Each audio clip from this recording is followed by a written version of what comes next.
Hello students, आज जो अपन topic discuss करने वाले हैं वो अपन डिसोल्यूशन के जो अकाउंट्स बनते हैं उन अकाउंट्स का अपन फॉर्मेट जो है वो डिस्कस करने वाले हैं। तो देखते हैं। देखिए, बैलेंस शीट कैसे बनती है वो तो आप जानते ही थे। बैलेंस शीट में यहाँ सारी आपकी लायबिलिटीज आती हैं, यहाँ सारी आपकी एसेट्स आती हैं। इस बैलेंस शीट से ही मैं कोरिलेट करूंगा रियलाइजेशन अकाउंट को, उसको अपन देखते हैं। तो सबसे पहले रियलाइजेशन अकाउंट, ये आपका पहला अकाउंट है।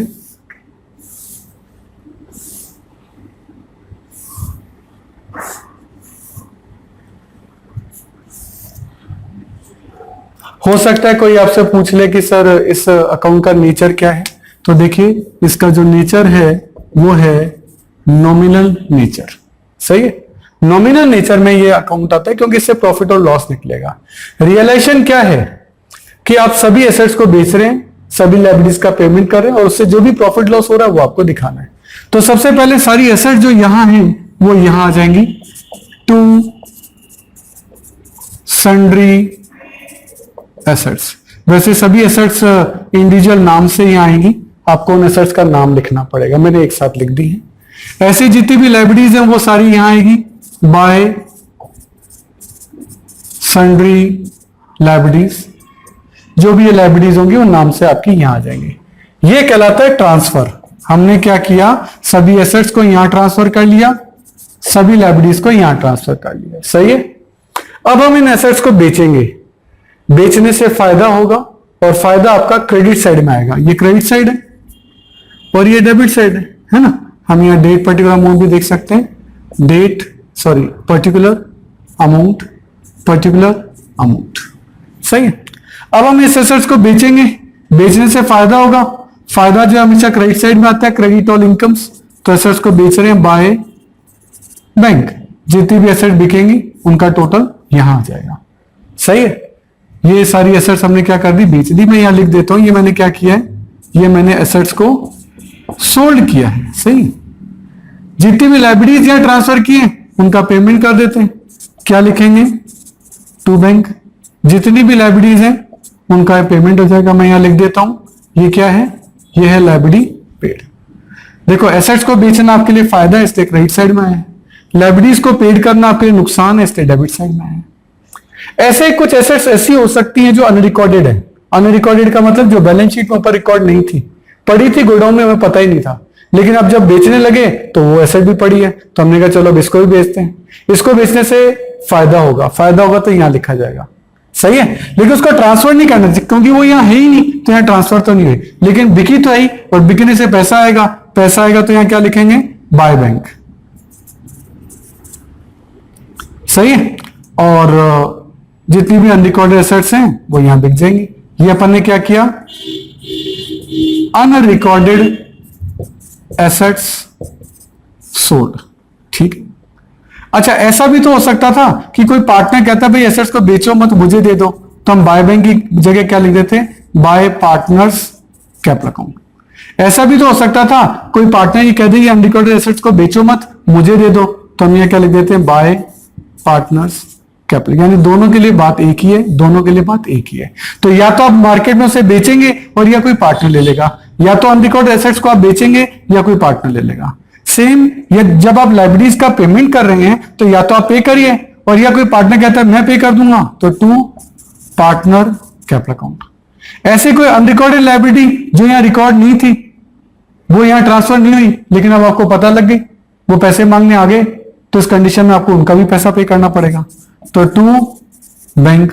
और कोई पार्टनर कहता है ये अनरिकॉर्डेड लायबिलिटी मैं पे कर देता हूं, तो टू पार्टनर्स कैपिटल अकाउंट, जिसका भी नाम है। ये हमने क्या की, अनरिकॉर्डेड लायबिलिटी को पेड कर दिया। सही है। नाउ इस पूरे डिसोल्यूशन प्रोसेस में आपके कुछ खर्चे होंगे, जो खर्चे होंगे वो भी तो आपको पे करने पड़ेंगे। तो क्या लिखोगे, टू बैंक। ये क्या है, एक्सपेंसेस पेड। डिसोल्यूशन प्रोसेस के जो खर्चे हैं वो पे कर रहे हैं। और कोई पार्टनर कहता है भाई आप पे मत करो, मैं पे कर दूंगा, तो उसका नाम आ जाएगा to partners capital account. Clear है। अब सारे ट्रीटमेंट आपके हो चुके हैं। क्रेडिट साइड का सिंपली टोटल करेंगे, डेबिट साइड के टोटल से उसको कंपेयर करेंगे। मान लेते हैं क्रेडिट साइड ज्यादा है, वैसे डेबिट भी ज्यादा हो सकती है, तो मान लेते हैं क्रेडिट ज्यादा है तो यहां बैलेंसिंग फिगर में निकलेगा to partners capital account balancing figure, और ये आपका क्या आएगा, ये आपका आएगा प्रॉफिट। अगर यही बैलेंसिंग फिगर क्रेडिट साइड में निकलेगा तो वो लॉस कहलाएगा। यहां भी ये हो सकता है इफ, मैं इफ लगा देता हूं अगर हो तो, वैसे नॉर्मली यहां होगा, देख लेंगे। और ये पार्टनर्स के जो रेशियो है, जो भी उनका प्रॉफिट शेयरिंग रेशियो है, उसके अंदर डिस्ट्रीब्यूट हो जाएगा। तो ये है आपका रियलाइजेशन अकाउंट का फॉर्मेट। अब रियलाइजेशन अकाउंट से हम क्या बनाते हैं, पार्टनर कैपिटल अकाउंट। तो देखें,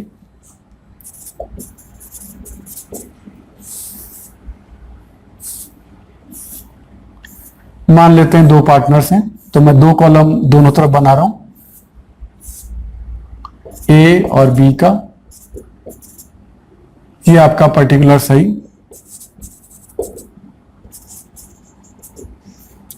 पार्टनर कैपिटल में सबसे पहले क्या आता है, पार्टनर कैपिटल में सबसे पहले आता है बाय बैलेंस बीडी, ठीक है।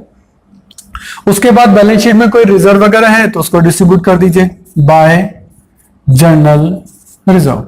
कौन से रेशियो में होगा, ये ओल्ड रेशियो में, ये बात ध्यान रखना है। इसके अलावा रियलाइजेशन का जो प्रॉफिट है, यहां लिखा है टू पार्टनर कैपिटल, वो प्रॉफिट भी आपका यहां आ जाएगा। क्या लिखेंगे, बाय रियलाइजेशन अकाउंट प्रॉफिट आपका, वो भी यहां आ जाएगा। इसके अलावा जहां भी पार्टनर कैपिटल लिखा है, ये to partner capital, to partner capital, to partner capital, वो पार्टनर कैपिटल की क्रेडिट साइड में आएगा बाय रियलाइजेशन। क्रॉस आते हैं, जो चीज वहां डेबिट में है वो यहां क्रेडिट में आएगी। इस पूरे चैप्टर में क्रॉस एंट्री है, ये बात ध्यान रखना, डेबिट का क्रेडिट में, क्रेडिट का डेबिट में। तो ये डेबिट में था, वहां क्रेडिट में चला गया। इसके अलावा यहां कहीं भी आप अगर देखें कि कहीं पार्टनर कैपिटल आया, ये आया पार्टनर कैपिटल, तो पार्टनर कैपिटल में क्या लिखेंगे, टू रियलाइजेशन, ये भी हो गया। अब सारे ट्रांजेक्शन हो चुके हैं, क्रेडिट का टोटल करेंगे, डेबिट का टोटल करेंगे, टोटल कर दिए। अब हम देख रहे हैं कि मान लेते हैं क्रेडिट साइड ज्यादा है, तो बैलेंसिंग फिगर में जो अमाउंट है वो यहां निकलेगा। उसके लिए क्या लिखेंगे, टू बैंक। अब यहां टू बैलेंस साइड ही नहीं आ सकता, क्योंकि फर्म कंटिन्यू थोड़ा है जो बैलेंस कंटिन्यू हो जाएंगे, क्योंकि अब तो आप पार्टनर्स को उनका फाइनल पेमेंट कर रहे हैं, तो यहां लिखना पड़ेगा फाइनल सेटलमेंट। फाइनल सेटलमेंट हो गया, भी पार्टनर्स का फाइनल पेमेंट हमने कर दिया है। इस तरीके से ये अकाउंट अब क्लोज हो गया, इसमें भी कोई बैलेंस शीट ही नहीं निकलेगा। नाउ लास्ट अकाउंट जो आपका आएगा वो आएगा बैंक अकाउंट। मैंने आपको कहा था इस चैप्टर में बैलेंस शीट नहीं बनती, क्योंकि फर्म कंटिन्यू नहीं है, फर्म तो क्लोज हो रही है, इसलिए बैंक का बैलेंस तो बैलेंस शीट से ले लेंगे, टू बैलेंस बीडी। अब इस अकाउंट में क्या है, सारी क्रॉस एंट्रीज हैं। कैसे, जितने भी यहां टू बैंक लिखे हैं, to bank to bank to bank, वो बैंक में क्या आ जाएंगे, बैंक अकाउंट की क्रेडिट साइड में आ जाएंगे। वहां डेबिट में थे, यहां क्रेडिट में आ जाएंगे बाय रियलाइजेशन। जितने भी यहां बाय बैंक है, बाय बैंक, ये यहां क्रेडिट साइड में, बैंक में कहा जाएंगे, डेबिट साइड में, टू रियलाइजेशन। जितने भी यहां बाय बैंक है, यहां बाय बैंक नहीं है, वैसे अगर ये बाय बैंक यहां भी आ सकता था, लेकिन अभी यहां है, तो जितने भी टू बैंक है वो आपके यहां आएंगे। अगर बाय बैंक होता तो यहां आ जाता, टू बैंक है तो वो यहां आ जाएंगे, by A's capital account, by B's capital account. ये वहां से क्रॉस ट्रांसफर हो गए। इसके अलावा कभी कभी पार्टनर का एक लोन भी दे रखा होता है, तो पार्टनर का लोन लायबिलिटी के तौर पे यहां नहीं आता, पार्टनर का लोन, थर्ड पार्टी का लोन आ सकता है। पार्टनर के लोन के लिए एक अलग से अकाउंट बनता है। तो मैं एक मान लेते हैं ए ने लोन दे रखा था, तो ए का लोन अकाउंट बना रहा हूं, वो लोन लायबिलिटी में होगा, दैट्स उसका क्रेडिट बैलेंस होगा बाय बैलेंस पीडी। पार्टनर के लोन का पेमेंट करोगे तो क्या लिखोगे, टू बैंक बैलेंसिंग फिगर। ये टू बैंक कर दिया, यहां टू लिखा है तो बैंक अकाउंट में क्या लिखेंगे, बाय एज लोन अकाउंट। सही है, सारी चीजें हो गई। अब हम दोनों साइड्स का टोटल कर देंगे। ये दोनों साइड का टोटल जो है वो आपका इक्वल आना चाहिए। क्यों?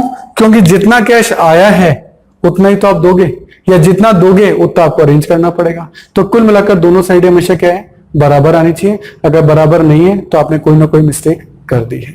तो यह आपका पूरा फॉर्मेट है जो कि आपके इस चैप्टर में काम आएगा। आपको ये फॉर्मेट एक दो बार देख लेना चाहिए, लिख के भी कर लेना चाहिए, जिससे आपको फॉर्मेट लर्न हो जाए। जब फॉर्मेट लर्न हो जाएगा तो क्वेश्चन एक ही फॉर्मेट में चलेंगे। सही है। अब आगे के वीडियोस में जो है हम इसके न्यूमेरिकल्स देखेंगे। Okay, thank you.